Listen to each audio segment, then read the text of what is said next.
Halo, ketemu lagi dengan saya Marta Sasongko di podcast Wira Usaha Sibakul dari Dinas Koperasi dan UKM DIY. Hari ini saya bersama dengan ladies.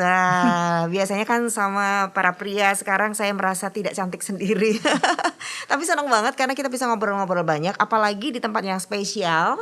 Hari ini kita di ex bioskop Indra di kawasan Malioboro. Buat Anda yang belum bukan orang Jogja atau yang belum tahu bioskop Indra itu di mana, di googling aja nanti. Tapi yang jelas ini adalah sebuah kawasan yang punya opportunity luar biasa. Tentu saja karena di kawasan Malioboro. Tapi bagaimana nanti kawasan ini atau tempat ini bisa menjadi tempat bagi para pelaku UKM, mereka bisa menjalankan bisnisnya dengan lebih baik, termasuk juga ini sebagai tempat wisata nantinya karena ini di kawasan Malioboro.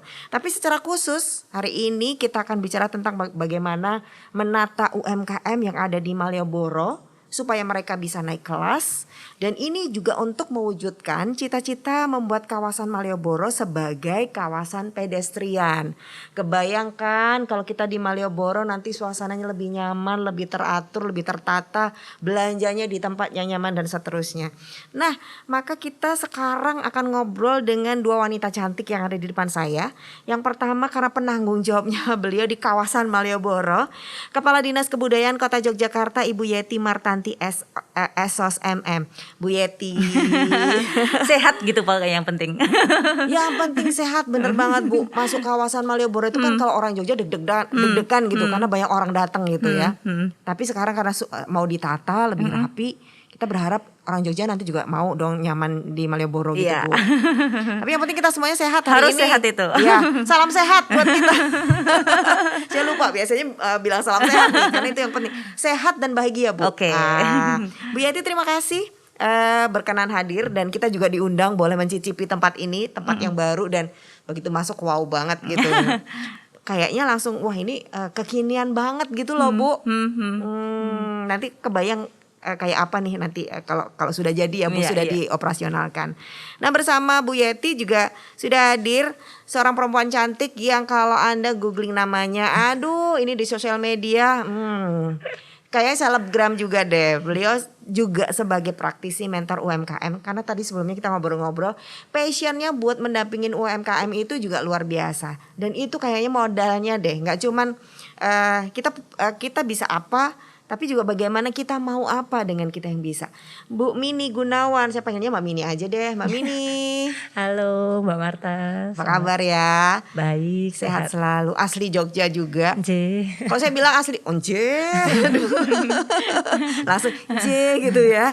Asli Jogja itu ada loh capnya di sini gitu gitu ya. Harus ada barcode-nya ya. Ada barcode-nya Jogja banget. Jadi kita masuk kawasan Malioboro langsung oh ya orang Jogja nih.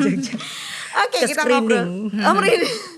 Iya, kita ngobrolin tentang kawasan Malioboro, khususnya nanti bagaimana ini menjadi kawasan yang menyenangkan bagi UMKM, juga mereka bisa menjadi tempat yang menarik untuk bisa bertransaksi. Dari Bu Yati dulu deh, karena kan ini belum terjadi tapi sedang proses bagaimana menata salah satunya kawasan Malioboro itu juga sebagai sumbu filosofi.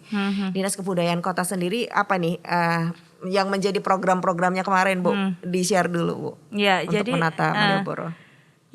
Terima kasih Mbak Marta. Jadi memang kalau kita bicara Malioboro ini kan sangat strategis ya. Malioboro, siapa sih yang nggak kenal Malioboro gitu. Nggak ke Jogja kalau nggak ke Malioboro gitu kan. Jadi masyarakat luar pun kalau misalnya ke destinasi yang ada di Jogja itu pasti mampirnya ke Malioboro, meskipun Malioboro sebenarnya kan bukan sebuah destinasi tapi menjadi daya tarik wisata yang sangat luar biasa begitu kan. Nah, Malioboro ini kan bagian dari kawasan Cagar Budaya Keraton dan juga bagian dari kawasan sumbu filosofi di mana saat ini diusulkan sebagai warisan budaya dunia. Nah, ini sehingga bagaimana kemudian kami dari pemerintah Kota Yogyakarta, tentu saja juga dengan pemerintah Daerah Istimewa Yogyakarta harus mampu begitu Malioboro ini kan harus kita lihat bahwa dalam rangka untuk membuat sebuah kebijakan gitu kan untuk penataan di Malioboro ini kan harus mampu menyeimbangkan antara aspek fisik, aspek non fisik, aspek budaya, sosial dan ekonomi tentu saja. Nah, ini yang harus kita seimbangkan, harus mampu menyeimbangkan hal-hal yang ada di kawasan Malioboro. Ini yang terpenting. Complicated ya padahal. Iya, karena kan banyak sekali.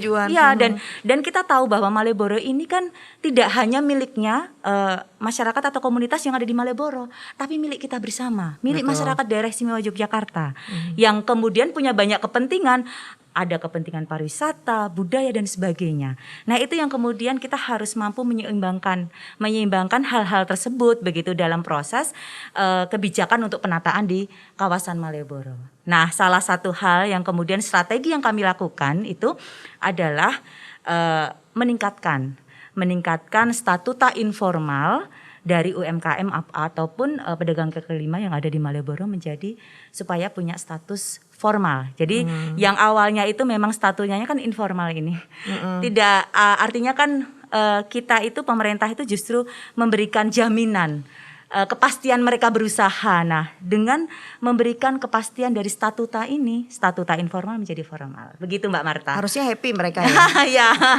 Ya, itu dari yang kan nggak formal menjadi diformalkan. Kemudian mungkin dulu awalnya lokasi berjualan pun karena sedikit ilegal, tidak terjamin gitu kan artinya justru kita memberikan jaminan kepastian begitu kan untuk pedagang kaki lima maupun UMKM yang ada di sana untuk kemudian proses berusaha mereka tuh supaya pasti begitu.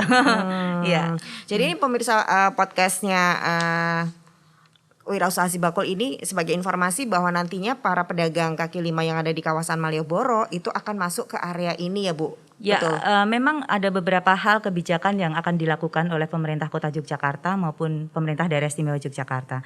Nah, justru hal-hal tersebut yang kemudian harus kita optimalisasi kalau memang nantinya akan ditempatkan di beberapa lokasi yang berada di kawasan Malioboro, tentu saja juga semua hal terkait dengan sarana prasarana, fasilitas itu harus disiapkan sehingga apa yang kemudian menjadi tujuan kita untuk meningkatkan status atau artinya dari status informal menjadi kemudian statuta formal, kemudian juga memberikan jaminan dan kepastian kepada UMKM ataupun pedagang kaki lima ini ya memang sudah dipersiapkan dengan baik begitu karena semua sapras fasilitas sudah disiapkan gitu. Dan ini justru banyak hal yang kemudian nanti bisa dieksplorasi begitu kan dari hal-hal seperti ini kaitannya dengan aktivitas ekonominya begitu, kemudian juga bagaimana Malioboro menjadi lebih optimal dalam rangka untuk menyeimbangkan hal-hal terkait dengan sosial, ekonomi, budaya.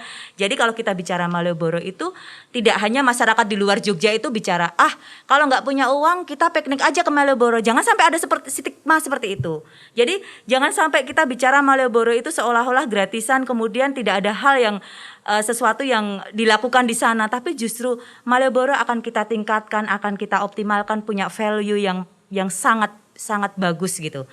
Punya value yang kemudian orang kalau merasa ke Jogja, inilah inti dari apa yang kemudian kita di sini bisa belajar budaya, belajar apapun. Karena kan di Malioboro itu sangat luar biasa, banyak bangunan heritage begitu kan, yang di sini juga merupakan kawasan cagar budaya, bagian dari kawasan cagar budaya Keraton, yang itu tentunya punya sejarah yang sangat luar biasa apabila kita kemudian optimalkan dengan storytelling yang bagus begitu kan, dinarasikan dengan bagus, ini kan akan punya value yang luar biasa di Malioboro ini. Nah, sehingga orang yang berkunjung ke Malioboro akan mendapatkan manfaat yang tidak hanya yang saat ini mungkin hanya nongkrong-nongkrong kemudian beli sesuatu yang mungkin tidak punya sesuatu value untuk diri mereka sendiri setelah pulang dari Jogja begitu. Nah, ini yang kita harapkan dari apa yang kemudian akan kita lakukan di Malioboro, di kawasan Malioboro. Oke. Begitu Mbak Marta. Saya agak sedih juga dengar yang satu tadi bahwa kalau nggak punya duit itu ke Malioboro. Berarti di situ cuma dapat gratisan doang gitu ya. Itu kan selama ini stigmanya kan karena Malioboro ini kan gratis memang dan banyak pintu masuk yang bisa masuk ke Malioboro. Kan tempat terbuka. Iya. Tempat terbuka kan. Jadi diberi fasilitas yang lebih nyaman kan lagi ada sekarang. Tempat duduknya, ada kemudian untuk banyak hal yang bisa dilihat kan di sana, tapi akhirnya kan kemudian kita juga harus menempatkan Malioboro yang tepat dong, karena ini area premium loh. Malioboro ini area premium harusnya, dan punya kesejarahan dan latar belakang yang sangat luar biasa, sehingga kita juga harus membuat sebuah kebijakan di mana kemudian Malioboro ini punya value begitu kan, punya value, dengan kemudian kebijakan penataan ini ya harus menyangkut semua aspek begitu. Kebayang nanti kita masih punya PR ya Bu, masih mengedukasi wisatawan setelah kita upgrade Malioboro.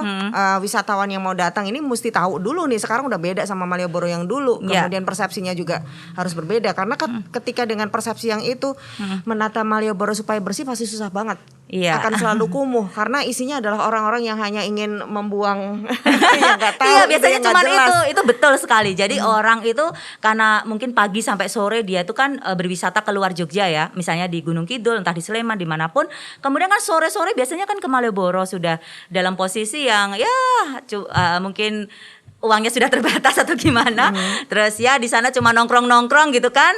Harusnya kan beli sesuatu, souvenir atau apapun begitu kan. Nah, sehingga beli makanan juga, kulinernya kan luar biasa. Nah, ini kita juga harus membenahi banyak hal di Malioboro itu sendiri supaya punya value yang saya sampaikan tadi. Oke, baik. Bu, nanti kita bahas lagi tentang strateginya, tapi saya mau ke Mbak Mini dulu untuk bagaimana mengelola UMKM yang ini luar biasa, karena ini UMKM yang berbeda ya Mbak Mini, kebetulan kan juga sebagai salah satu mentor pendamping UMKM. Nah, kalau kayaknya kalau UMKM yang di kawasan Malioboro nanti perlu diapain ya buat naik kelas Mbak Mini kalau dalam bayangan? Benar. Kalau UMKM sendiri, kalau menurut saya kan mengalami beberapa pergeseran ya sebenarnya yang ada di Malioboro khususnya. Mungkin yang dulunya kita sering banyak ketemu kayak oleh-oleh dan lain-lain, itu mungkin agak sedikit kurang ya Bu saat ini gitu.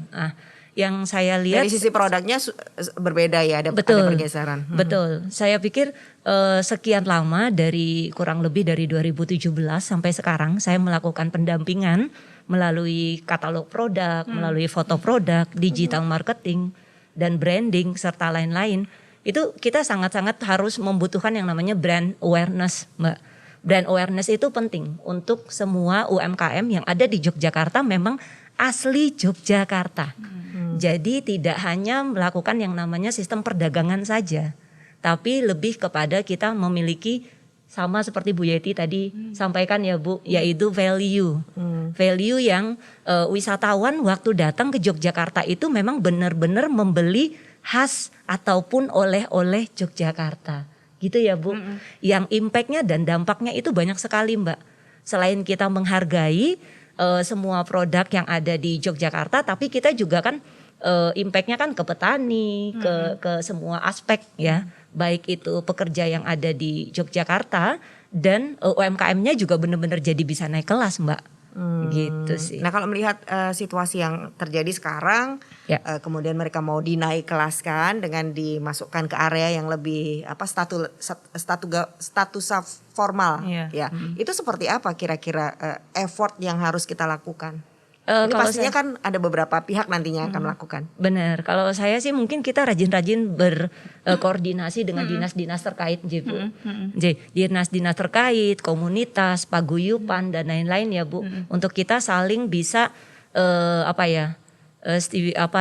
lebih ke komunikasi terus-menerus gitu ya Bu ya. Mungkin kita bisa menciptakan salah satunya tidak hanya melalui pendampingan, coaching, inkubator dan lain-lain, tapi kita bisa langsung datang ke produk-produk UMKM yang memang benar-benar punya value label yang lebih gitu ya Bu, untuk bisa ditempatkan di sini. Betul itu.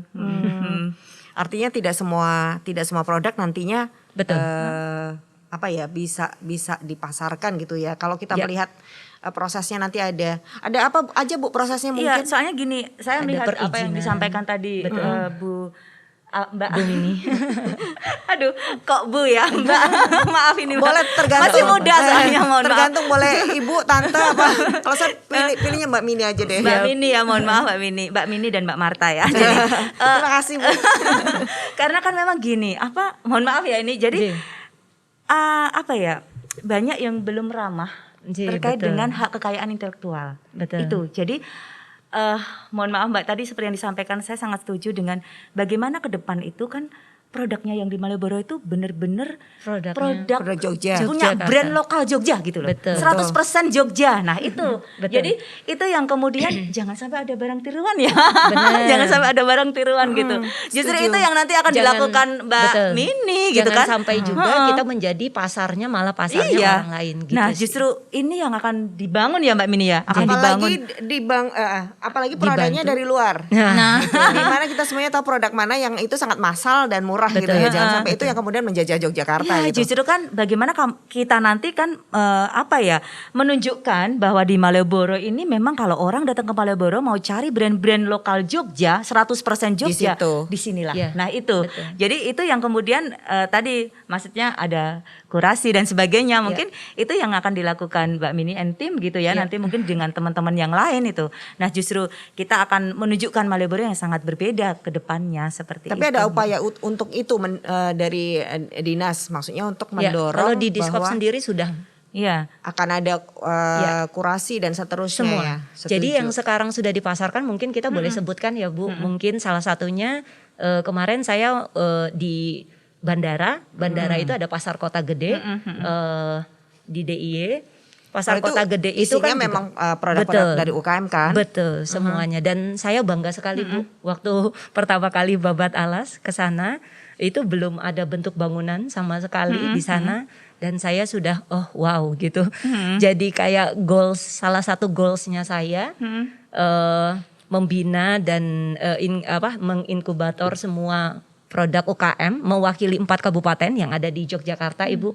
Baik itu dari Kulon Progo, Bantul, Sleman dan Gunung Kidul. Itu semua jadi bisa tampil Bu di sana. Itu merupakan kebanggaan yang luar biasa.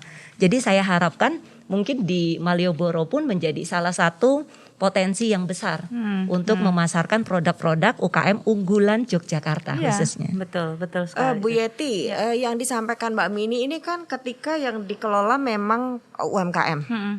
Nah, sedikit berbeda dengan yang dikelola besok ini adalah sebenarnya PKL gitu. Mereka bukan produsen, mereka ini hanya berdagang dan kemudian akan ditreatment mirip-mirip dengan sana. Nah, ada bedanya nggak nanti treatmentnya nih? Karena kan beda banget ini. Kalau mereka memang ambil barang kan dari orang luar. Kalau ini kan mereka produksi barang bisa ditreatment untuk ayo bikin brand. Kalau ini kan ngambil dari mana, dijual lah di Malioboro. Nah kalau yang itu besok gimana Bu treatmentnya? Ya artinya bahwa kalau begitu mereka nanti kan ada proses untuk kemudian sudah memahami bagaimana kemudian status mereka itu kan menjadi lebih formal begitu kan. Terus juga ada penempatan mereka dalam jaminan kepastian berusaha.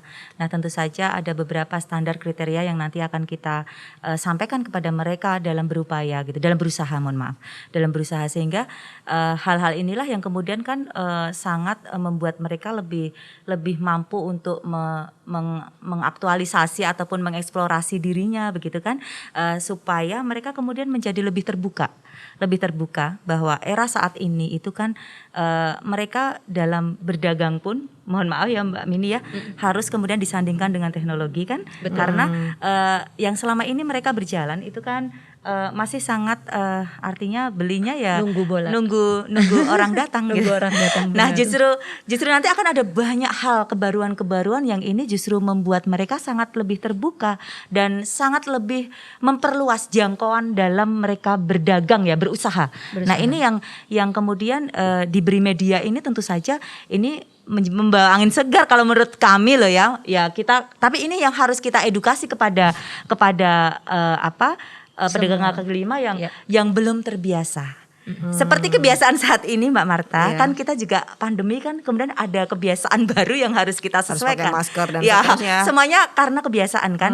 Habit itu yang kemudian nanti menjadi sesuatu yang akhirnya menjadi yang harus dilakukan begitu kan. Berarti dalam tanda kutip mereka dipaksa dulu untuk bisa bukan dipaksa Mbak Marta, seperti kita bukan dipaksa dipaksa pakai masker kan, tapi kita kemudian menjadi nyaman karena kan gini Bu, perubahan itu kan memang susah. Tidak semuanya orang mampu menerima perubahan itu dengan senang hati. Iya. Kadang-kadang sedikit dipaksa, tapi dalam konteks kebaikan. Dipaksa untuk menjadi lebih baik, dipaksa punya kebiasaan baru, dipaksa lebih sehat dan seterusnya. Itu kan mesti dipaksa. Artinya mereka diberikan waktu untuk beradaptasi. Iya, justru dengan situasi yang pengusaha baru. ya, pedagang kaki lima ataupun pengusaha manapun kalau yang adaptif itu yang akan berhasil. Betul. Ya kan? Yang adaptif itu yang Jadi akan itu ada berhasil. proses secara apa ya, natural gitu nanti Iya. mereka akan beradaptasi. Yang tidak Pendampingan mampu sih ya, Bu. beradaptasi lebih tepatnya mungkin pendampingan. Iya, kali ya. pendampingan mungkin nanti akan banyak pendampingan yang dilakukan Iya. dari Diskop ya, nanti Betul. seperti itu. ya ini challenging banget ya. Bu. Saya mau membayangkan Luar sangat biasa ya challenging, effortnya iya. itu. Jadi semuanya berefort nanti. Tapi yang adaptif itulah memang yang nanti akan menjadi pemenang kalau saya pikir, karena kita nggak bisa sesuatu hal itu hanya seperti itu terus gitu. Nggak mungkin lah. Kita kan harus berubah. Nah, adaptif dengan memang kondisi saat ini yang mengharuskan kita harus melek terhadap teknologi. Pemanfaatan teknologi ini sangat luar biasa, dan tentu saja kalau sudah berusaha di tempat yang baru seperti ini, tentu saja ini harus disandingkan. Tidak mungkin kemudian berdagang hanya seperti yang dulu begitu kan? Tidak mungkin, tapi pasti harus disesuaikan. Apakah nanti ada semacam gini Bu, komparasi. Jadi kadang-kadang gini, ketika mereka ada di satu tempat di mana itu hanya memindahkan dari sebelumnya dan teman-temannya juga yang sebelumnya, dengan kemudian mereka punya contoh lain yang itu adalah standar kita, dan itu misalnya adalah para pelaku UMKM yang sudah kita dampingin standar, sehingga kan mereka bisa melihat saya nggak bisa karena saya melihat teman-teman saya juga nggak bisa gitu. Nah kalau yang ini sudah pernah dilakukan pendampingan dan bisa. Sehingga mereka mau bilang nggak bisa, nggak mungkin. Ini ada contohnya. Apakah itu bisa jadi strategi sehingga ada komparasi? By the way, nanti kita sambil tunggu tamu ya hari ini ya. Ada Oke. kejutan. Ada ini nggak, apa strategi itu nggak Bu? Jadi nyampur dengan contohnya yang tadi sukses di Jia kan pastinya mereka beda standarnya, mereka sudah sukses. Jadi yang ini nggak bisa ngeles lah gitu Bu. Mbak singkatnya. Marta, orang belajar itu kan juga dari TK, dari SD, dari SMP, dari berproses. SMA, ada proses dan ada tahapan. Itu yang akan dilakukan. Tentu saja di sini sebagai inkubator. bukan. Tapi artinya bahwa di sini juga nanti akan berproses dan dan melakukan. Jadi sesuatu yang belajar tapi juga melakukan begitu. Ya. Saya orangnya nggak sabaran. Saya orangnya sabar, harus karena harus proses itu yang penting menurut kita, ya. Proses itu yang penting buat kita. Tapi mungkin begini Bu masalahnya. Jadi kalau wisatawan itu kan don't care gitu loh dengan situasi ini. Mereka pinginnya juga wah tempatnya baru, bagus. Mereka punya ekspektasi lagi gitu. Dan pasti lebih tinggi dibanding ketika di ini. Sementara kita belum siap. Ini masih TK nih. Kita gak bisa pancangin maaf ya pengunjung ini masih TK gitu kan mungkin Justru juga. yang harus dioptimalisasi sambil ini berproses bersama, sarana prasarana dan fasilitas yang harus kita optimalkan. Supaya itu kemudian bukan menutupi sih, tapi artinya semuanya berproses berjalan bersama gitu. Ada yang ini jadi semuanya bisa berjalan beriringan begitu. Good idea. Sesuatu yang balance. ya. Iya, Good balance. idea. Oke Bu, penasaran soalnya Bu. Oke, Mbak Mini kalau melihat jadi gini, strategi apa yang nanti mungkin secara juga Mbak Mini juga sudah menggunakan teknologi tadi Bu Yati menyampaikan ada teknologi. Kira-kira kalau dengan seperti kawasan ini sudah sangat gampang diviralin di sosial media, tapi secara diakses. kawasan. Betul. Tapi bagaimana nanti secara usaha di situ. Jadi para pemilik tenan yang di sini karena mereka berasal dari luar kemudian masuk belum melek digital juga, kira-kira nanti akan butuh apa ya buat mereka melek digital? Atau dimulai dari apa gitu? Ya seperti biasa sih, kalau saya mungkin identifikasi dulu ya Bu. Jadi penting untuk sebuah branding ataupun produk itu mengidentifikasi kekuatan, kelemahan serta opportunity yang mereka miliki. Jadi saya selalu mengajarkan UMKM saya berani dan bisa untuk mengidentifikasi kekuatan masing-masing. Mungkin kita screeningnya dari situ dulu Mbak Marta gitu loh. Supaya kita juga yang cuman punya potensi, wilayah serta mungkin tempat, kalau nggak didukung sama kekuatan brand itu sendiri kan juga susah ya Bu. Iya. Jadi PR tersendiri juga gitu. Jadi kalau screeningnya udah oke, dari awal sudah oke, baru mungkin kita bisa kasih ide ataupun konsep.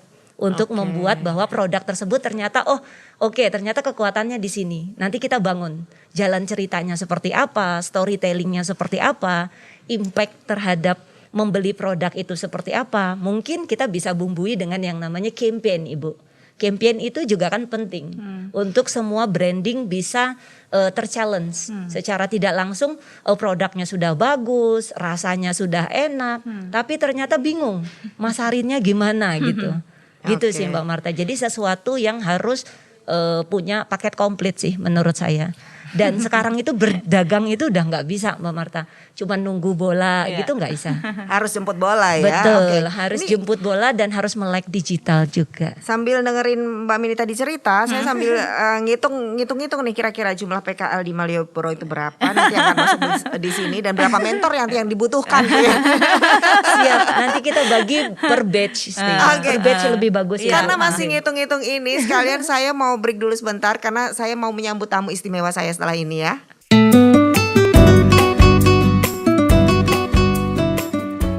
Untuk mendaftarkan diri di Sibakul Jogja, UMKM dapat membuka aplikasi dengan alamat sibakuljogja.jogjaprof.go.id.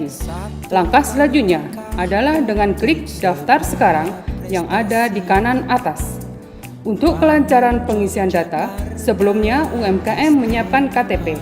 Data yang diisikan meliputi 1. Data dasar yang berisikan NIK, nama lengkap dan tempat lahir, tanggal lahir, jenis kelamin, nomor WA, alamat email, jenjang pendidikan, dan disabilitas.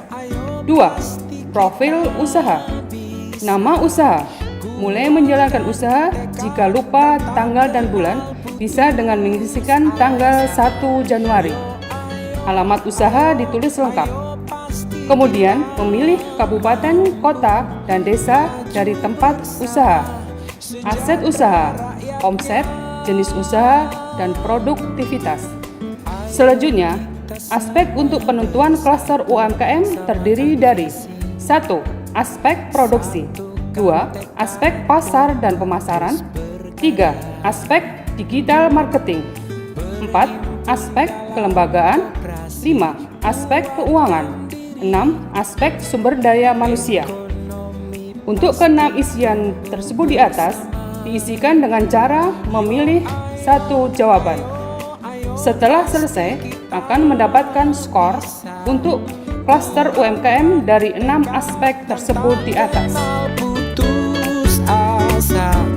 Yo ayo ayo ayo pasti kita mampu.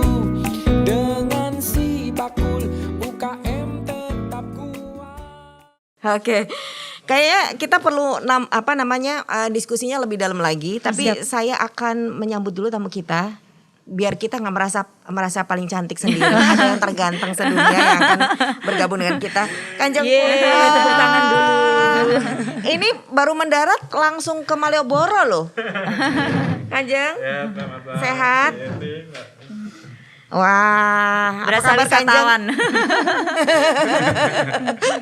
Ini karena beliau kalau kita bicara kawasan Malioboro, nah beliau harus ngobrolnya lebih dalam lagi.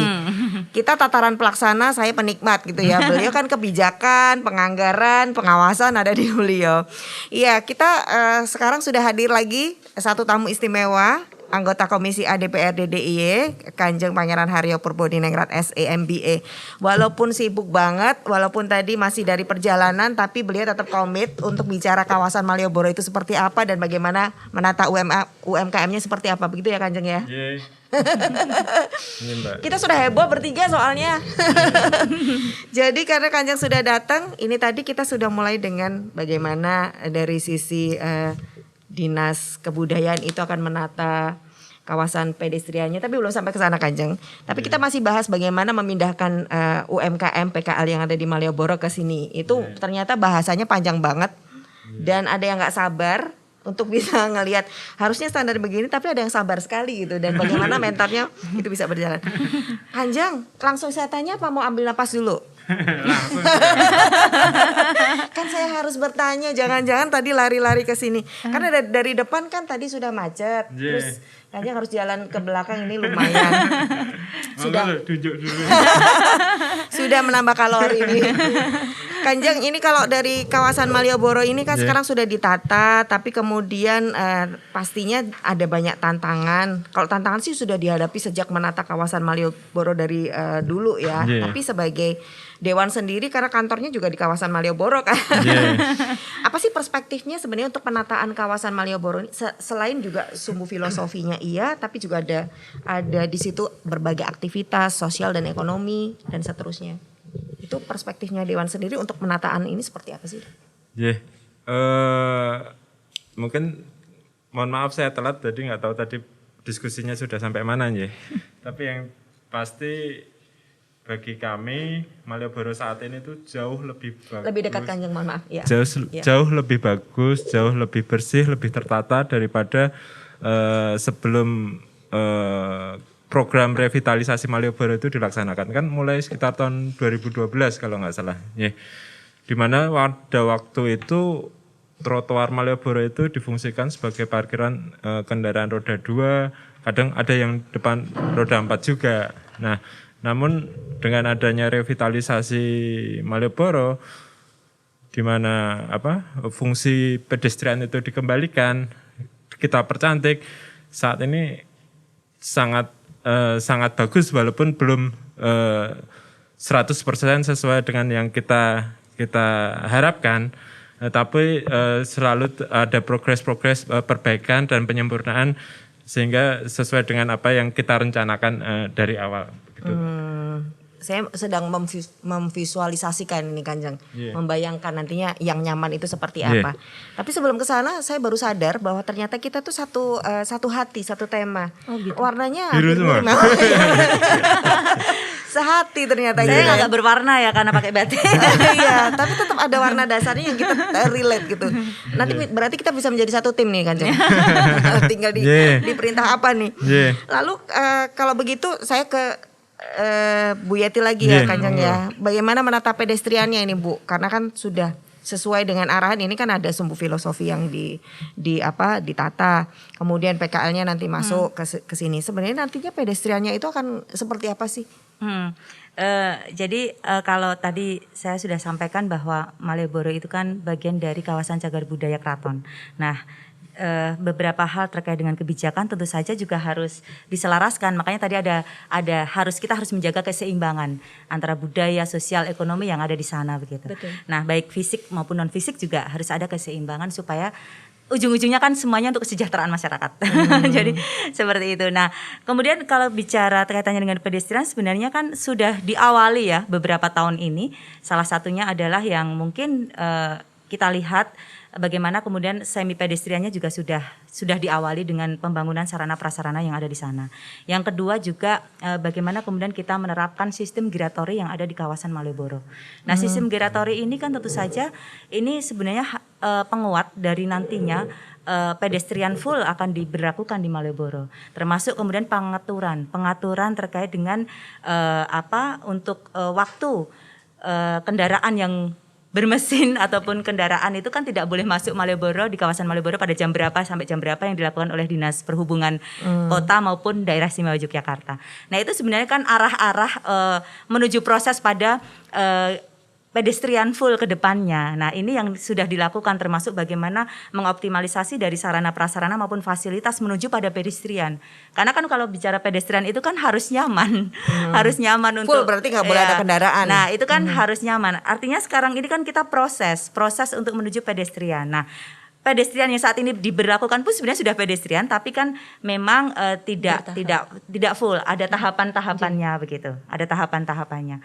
Karena kan kita bicara pedestrian itu kan menyangkut banyak aspek yang kemudian harus diakomodasi. Nah, ini yang kemudian kita lakukan, semuanya berproses dan ada beberapa hal yang sudah diuji cobakan juga. Nah, ini yang menjadi penguat dari daya dukung untuk kemudian pedestrian nanti akan diterapkan secara full, meskipun sebenarnya sekarang juga sudah diterapkan, tapi memang ada tahapannya, ada prosesnya. Kalau kita kan harus sabar dengan proses, Mbak Marta. Saya nggak sabaran Bu, tadi makanya saya Menikmati proses. Iya. Bu Yati, kalau boleh tahu berarti ada kan tadi juga sempat disampaikan bahwa nantinya kawasan Malioboro ini tidak sekedar wisata gratis gitu. Kemudian di-upgrade, kemudian diberikan berbagai fasilitas yang menunjukkan bahwa ini ada kelas yang meningkat. Nah, berarti ada kegiatan yang boleh dan tidak boleh nantinya di kawasan Malioboro. Nah, itu kalau boleh digambarkan apa, Bu? Ya, Apa saja nih? Ya, kita bicara Malioboro, makanya tadi seperti yang saya sampaikan, karena ini berada di kawasan cagar budaya keraton, harus disesuaikan. Nah, harus mampu menyeimbangkan semua aktivitas yang ada di sana, baik itu ekonomi, sosial, dan budaya. Tidak ada yang kemudian paling menonjol, tapi harus diselaraskan. Karena kan tujuannya untuk kesejahteraan masyarakat. Nah, sehingga kalau kita bicara Malioboro itu harus punya value. Kekuatan kita itu kan di budaya. Artinya bagaimana selama ini kan itu belum dinarasikan dengan lebih optimal. Nah, ke depan Malioboro ini akan punya value yang sangat tinggi, sangat luar biasa, karena ini berada di area yang sangat premium. Malioboro kan area premium begitu. Nah, jadi kekuatan budaya ini yang kemudian harus dinarasikan, ada storytelling yang bagus begitu supaya menguatkan bahwa orang ke Jogja apabila di Malioboro itu akan tahu cerita-cerita tentang sejarah budaya yang ada di Jogja. Karena kan Malioboro punya kesejarahan. Kesejarahan yang sangat mempengaruhi juga terhadap dinamika perkembangan kebudayaan yang ada di Jogja begitu. Seperti itu, Mbak Marta. Nah, ini kan erat juga dengan kaitannya sebagai sumbu filosofi Kanjeng. Mungkin walaupun juga sebagai dewan tapi juga sebagai salah satu dari Keraton Yogyakarta ini ketika menerjemahkan lagi sumbu filosofi sementara kegiatan masyarakat yang sudah modern ini sudah jauh berbeda gitu ya dengan yang mungkin sejarahnya dulu gitu. Nah, apa sih sebenarnya yang keraton inginkan atau keraton upayakan bersama juga nanti dikomunikasikan dengan masyarakat melalui dewan pastinya juga, atau yang disuarakan masyarakat kepada dewan tentang mengembalikan kawasan Malioboro ini sebagai salah satu bagian dari sumbu filosofi.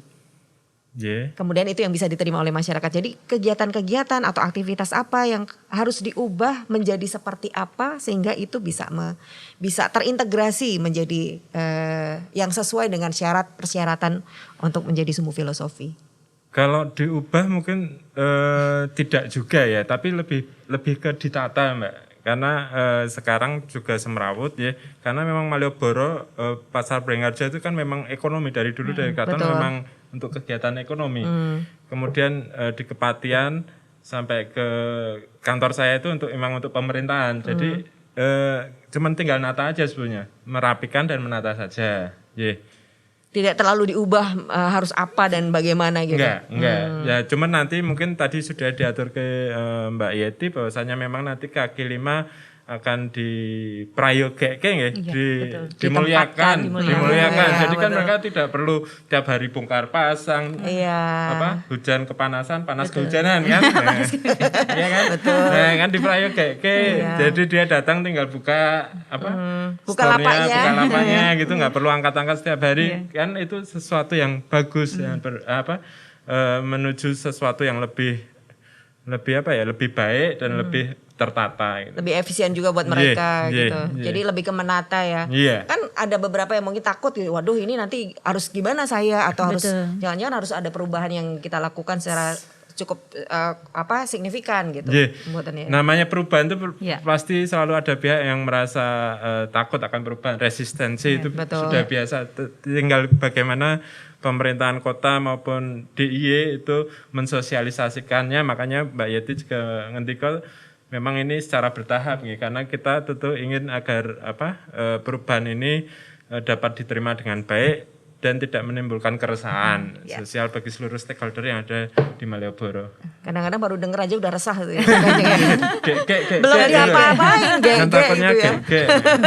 Kata kuncinya ge nanti tagar ge gitu ya. Mbak Mini karena sebagai mentor ini kan perubahan ya. Kanjeng tadi mengatakan perubahan, kemudian Bu Yeti juga ini nanti ada proses adaptasi. Sebenarnya kalau kita mendampingi sebuah usaha gitu ya, untuk mereka bisa beradaptasi dengan perubahan itu dengan smooth, mereka nyaman, itu butuh waktu berapa sih? dalam pengalamannya minimal berapa gitu, sehingga kan nanti bisa Saya- jadi acuan ya. Iya benar. Sebenarnya kalau dari dinas koperasi sendiri kan biasanya memang lebih ke personal ya Mbak gitu. Tapi kalau dari dinas yang lain mungkin seperti dinas pertanian dan ketahanan pangan, kita kan lebih coachingnya sama pendampingannya lebih ke KWT Mbak, koperasi kelompok wanita tani maaf.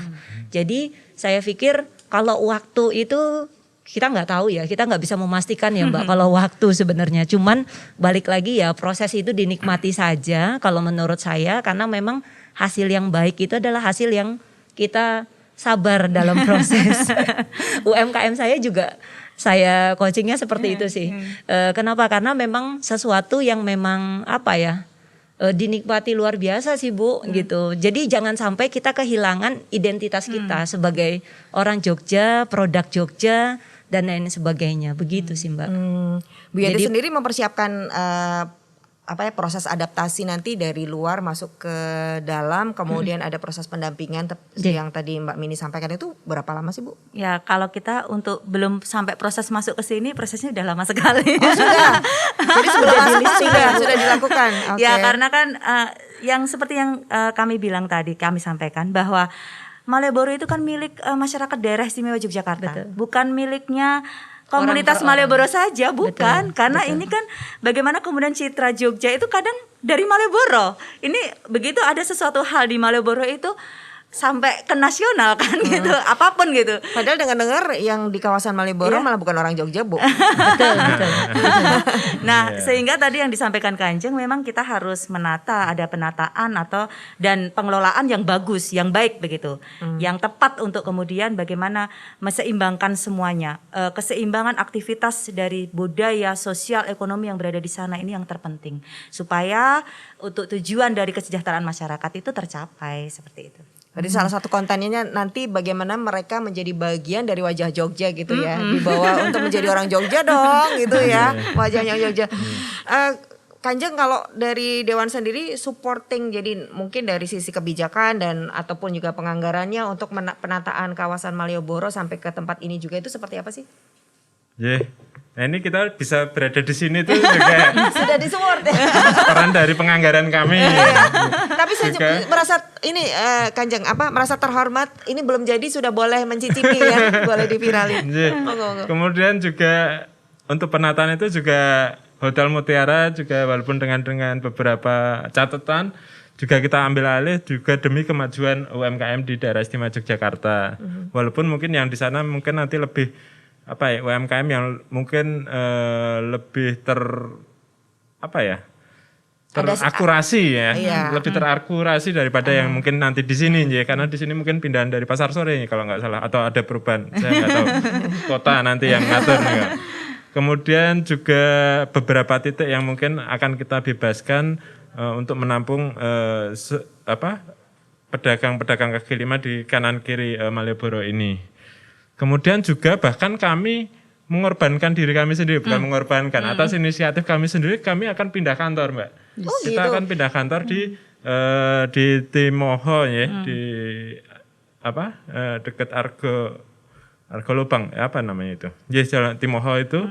Kemudian kantor kami akan disatukan dengan bekas dinas pariwisata, di situ akan menjadi sebuah museum. Dan sangat luas sekali, dan nanti itu untuk apa? Untuk mensupport kegiatan pariwisata di Malioboro ini gitu.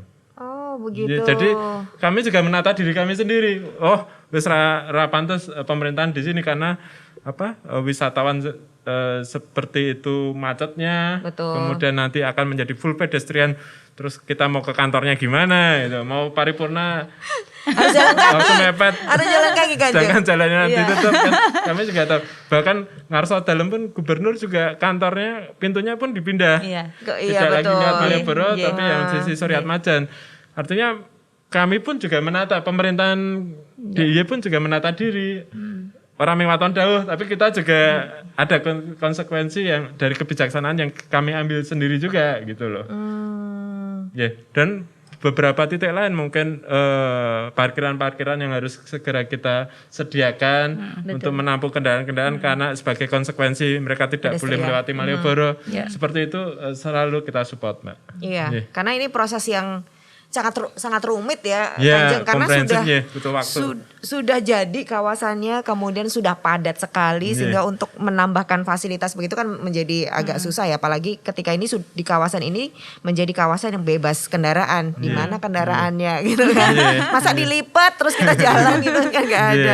Sampai pindah kantor ya Kanjeng, baru tahu saya. Itu tahun berapa nanti akan pindah? DED sudah ada, Oke. mungkin tahun depan mulai tahapan awal ya. Tapi yang jelas periode 2023-2024 mungkin sudah pindah. Jangan sampai ketinggalan di sana nanti jadi museum. Itu nanti jadi museum sama galeri apa itu galeri JBG something. ya? JBG ya. Oh, makanya Kanjeng jangan sampai ketinggalan di situ gitu karena kan nanti jadi benda museum gitu. Oke, artinya penataan Malioboro benar-benar serius sampai Serius, bahkan wakil rakyat pun akhirnya harus pindah di dekat Mandala Krida kalau gitu ya. Iya. Oh, baik. Waduh, hati-hati nih yang di sana. Nanti kalau ada demo ke arah sana Keramaian pindah nggak di Malioboro lagi ya. Iya. Iya, kalau di Malioboro berarti ganti demonya, demo masak, Iya. demo ini gitu Demo ya. kesenian. Kesenian, benar-benar. Oke. Setuju Bu kalau yang Benar. Dan ini juga melibatkan seniman-seniman kah, para pelaku seni dan budaya gitu yang nantinya akan kan satu ini kita mengedukasi wisatawan ini sumbu filosofi sekarang juga kawasan yang up gitu.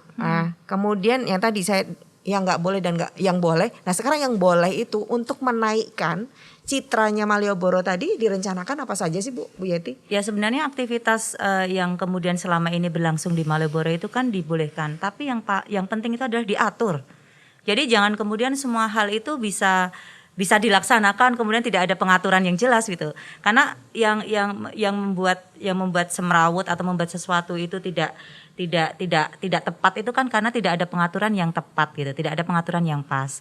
Nah, selama ini mungkin nanti kalau sudah kemudian kita melihat bagaimana kawasan Malioboro menjadi lebih rapi, tertib, kemudian juga lebih tertata dengan baik.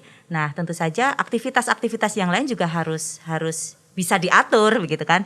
Tidak kemudian apa saja bisa masuk di sana, tapi harus ada pengaturan yang baik. Mau aktivitas seni, mau aktivitas budaya yang lain begitu bisa dilakukan, tapi kan harus ada pengaturan. Nah, pengaturan ini juga harus disesuaikan dengan apa ya? Dengan kondisi yang ada di Malioboro. Karena kan kita tahu ini area-area yang sangat istimewa sehingga kan banyak hal aktivitas yang kemudian semua hal pengen dilaksanakan di Malioboro. Nah ini yang kemudian harus kita atur supaya sesuatu hal yang kemudian berjalan di Malioboro itu tertib, nyaman dan kondusif lah semuanya. Seperti itu Mbak Marta. Oke. Penanggung jawabnya sendiri besok untuk pengelolaan kawasan tetap di Dinas Kebudayaan Iya, Kota. jadi kan kalau kami ada yang namanya UPT Pengelolaan Kawasan Cagar Budaya. Nah, di bawahnya ada yang mengelola Malioboro. Salah satunya kan yang dikelola adalah Malioboro, itu di bawah Dinas Kebudayaan atau Kundo Kabudayaan Kota Yogyakarta. Jadi nantinya akan saling bersinergi Iya. untuk menentukan aktivitas-aktivitas apa saja Betul. yang dibolehkan di Malioboro gitu ya. Gak semuanya boleh ya. Nah Bu, kalau tadi diatur, Kanjeng juga menyampaikan diatur. Oke, untuk mengatur ini seberapa susah sih? 1 sampai 9 Bu. Ya, susah banget. Ya karena kan apa ya, banyak orang yang pengen gitu kan. Itu area premium. Betul. Nah kalau misalnya aktivitas tuh yang penting tuh jangan kemudian di situ tuh masif ya tetap gitu loh di sana. Tapi kan bagaimana kemudian bisa mengakomodasi juga banyak hal seni budaya yang lain yang ada di Kota Yogyakarta kan sangat luar biasa. Nah ini yang kemudian harus diselaraskan. Kalau tidak ya nanti semuanya pengen ada di sana, aktivitas apapun mau sosial, ekonomi, budaya, wah tumpek abrek begitu kan. Nah ini memang yang harus kita kelola. Kita harus mengatur dengan baik supaya semuanya berjalan dengan tertib dan nyaman untuk semua pihak, itu yang penting. Jadi berapa Bu nilainya 1 sampai 9? Kalau ini Kanjeng yang paham. Berapa Kanjeng? Kan mungkin juga ketika sudah tadi gegek tadi dengar-dengar itu sudah mulai ada aspirasi yang masuk ke dewan gitu Kanjeng. Berapa skala pengaturan, seberapa susah sih mengatur ini? Seberapa mudah? Sebelum kita men-scoring jadi yang perlu kita pahami bersama bahwasanya seluruh stakeholder di Malioboro ini dari pemilik toko, tukang parkir ya, terus kemudian kaki lima, lesehan, siapa lagi? andong, tukang becak, itu harus memahami bahasanya pemerintahan DIY dan pemerintahan kota itu pasti memikirkan yang terbaik untuk mereka. Betul. Tidak sewenang-wenang waton nyingkir-nyingkir ya. Pasti yang terbaik. Artinya kalau itu butuh waktu, ya pasti butuh waktu, ya. Kemudian karena orang banyak dan butuh waktu, jadi. Tapi kita optimis. Optimis ya. Optimisnya karena apa, Bu? Optimis, karena kita juga dikejar targetnya. Kayak kemarin sebetulnya sebagai kawasan bebas bermotor pun seharusnya dari pagi sampai malam ya, karena ada mereka masih butuh waktu, oke, terus akhirnya kita dari maghrib sampai malam ya kan, latihan biar mereka terbiasa dulu. Nah, nanti habis maghrib mungkin nanti dari siang, nanti kalau udah terbiasa mungkin dari pagi gitu. Nah itu. Jadi ada fleksibilitas ketika membuat aturan. Bukan fleksibilitas, tapi kita memberi waktu mereka untuk memahami ini dengan baik dan bisa menerima perubahan ini demi kebaikan kita bersama. Iya, daripada nanti semuanya ke rumah, aduh anjing ini kita nggak bisa masuk Malioboro.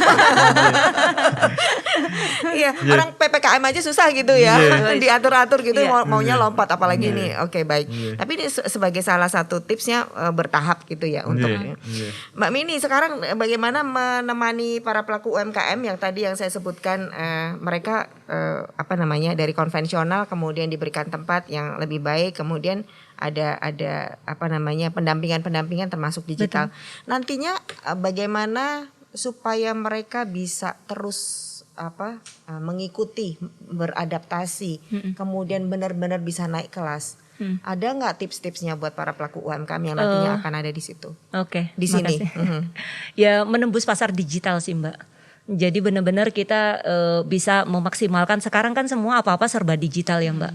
Jadi mungkin kalau kita terkait dengan peraturan dari pemerintah yang waktu awal-awal kan juga lumayan heboh-heboh juga ya, Mbak. 20 menit cuman boleh makan. Terus kita juga harus PPKM dan lain-lain. Yang bisa membantu itu kan cuman digital, Mbak, saat ini.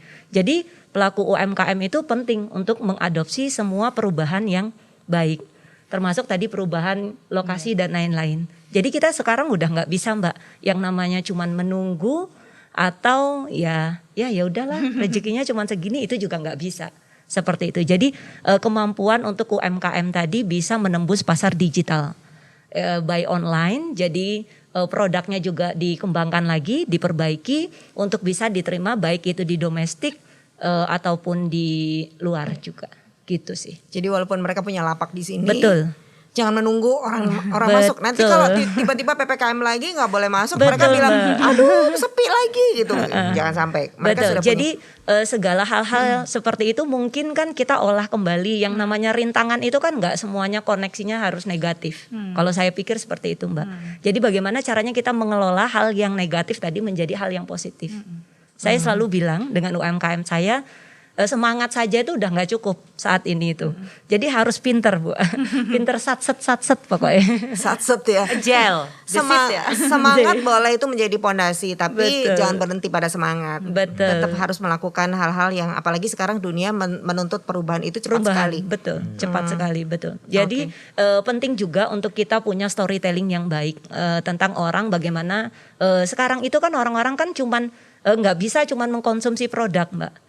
Jadi harus mengkonsumsi konten dulu baru mengkonsumsi produknya gitu. Kalau saya selalu bilangnya seperti itu. Jadi bagaimana caranya UMKM bisa terchallenge dengan baik, rich ide, harus kaya ide, kaya konsep, kaya storytelling, dan segala sesuatu yang bisa diceritakan tentang produk unggulan yaitu Yogyakarta.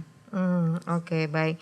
Bu Yeti, ini menit terakhir kita, bagaimana besok upaya untuk kalau tadi UMKM-nya sekarang mengedukasi para wisatawannya supaya new brandingnya Malioboro ini benar-benar jadi. Itu nanti pakai strategi apa, Bu, untuk mengedukasi? Kayak kemarin waktu ada COVID kan, edukasi untuk kalau masuk kawasan Malioboro harus menggunakan aplikasi dan seterusnya. Nah, untuk bagaimana new brandingnya Malioboro nanti upaya untuk mengedukasi calon wisatawan?